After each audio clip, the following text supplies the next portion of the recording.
Right, and welcome to Hannity. Tonight we begin with a Fox News alert and breaking tonight. According to our sources, the FBI recently conducted not one but two searches at the University of Delaware, combing through Biden's massive trove of documents for classified material.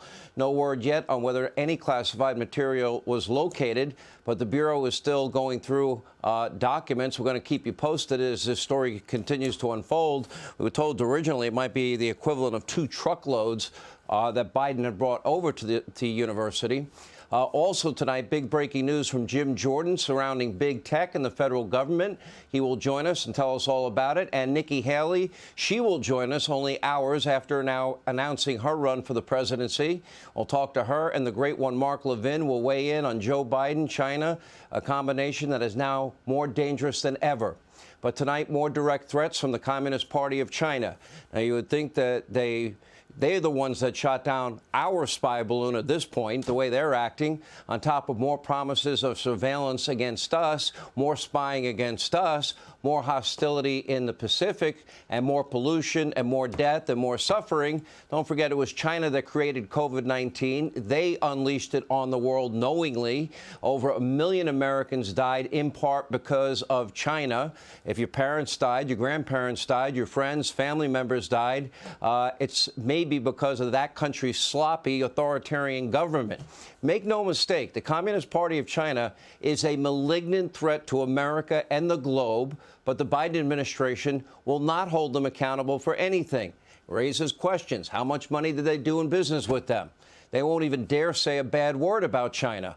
Now, some on the left were more angry that when President Trump called COVID the China virus than the fact that the government of China, remember, they only allowed people in Wuhan, they could travel to the rest of the world, but they weren't allowed to travel inside of China. And if you were outside of Wuhan, you couldn't fly into Wuhan.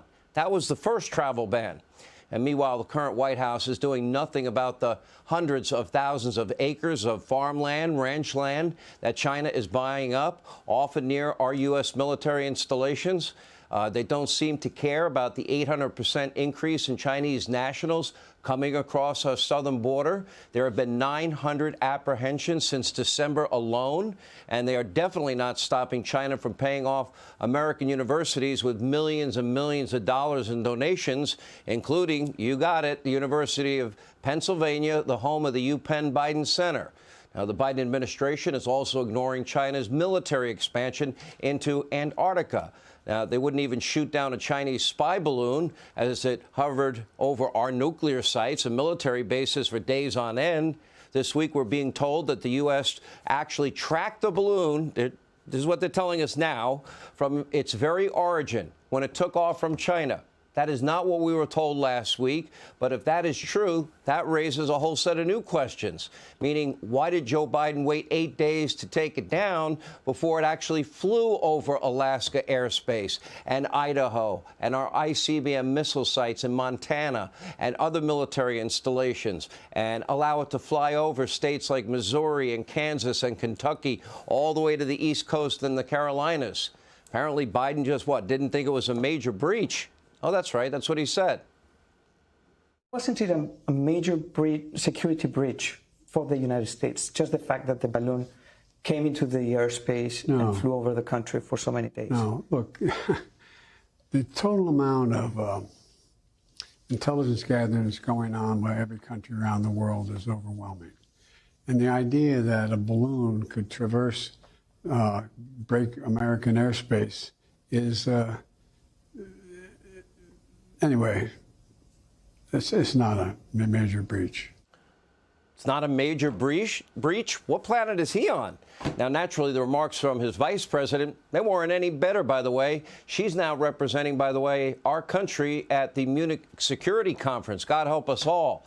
And today she told Politico that the little balloon episode didn't impact our relationship with China in any way. That's not a major breach, didn't impact our relationship. Well, that's got to be news to China, because they have been threatening us all week with retaliation for shooting down their spy balloon off the coast of Myrtle Beach. Now, they should really be taking Biden for, thanking Biden for allowing them to collect all that intel for 8 straight days. But the CCP, they know that it can bully the Biden administration, that there won't be any consequences whatsoever. That's sad.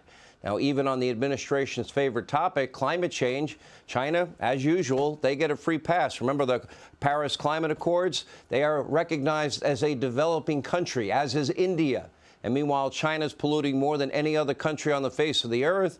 They have a new coal-fired power plant that goes online on average every 10 days. And the Biden administration has no problem asking you, the American people, to make major sacrifices to reduce carbon by a minuscule amount, but they won't even broach the topic with China. Under Biden, China always gets a free pass. Now, today, Senator John Hannity pointed this out during a hearing with so-called climate experts. Take a look at this. We spend $50 trillion. Europe cooperates.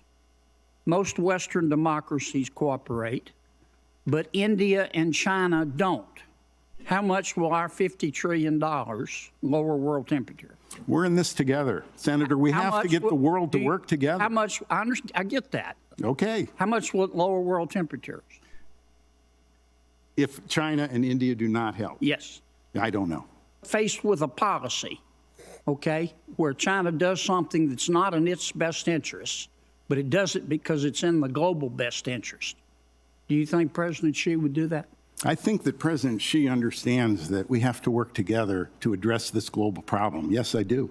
And it will be in the best interest of China to work with the United States to address this problem. So you think the answer is yes? I think the answer is that it's in China's best interest to work with the rest of the world to address this problem, as it is in the United States' best interest to work with the rest of the world to address this problem, to create harmonized incentives to reduce emissions. Do you believe in the tooth fairy? No, sir. Do you believe in the Easter Bunny? No, sir. Do you believe that Jimmy Hoffa died of natural causes? No, sir. Okay. No, sir.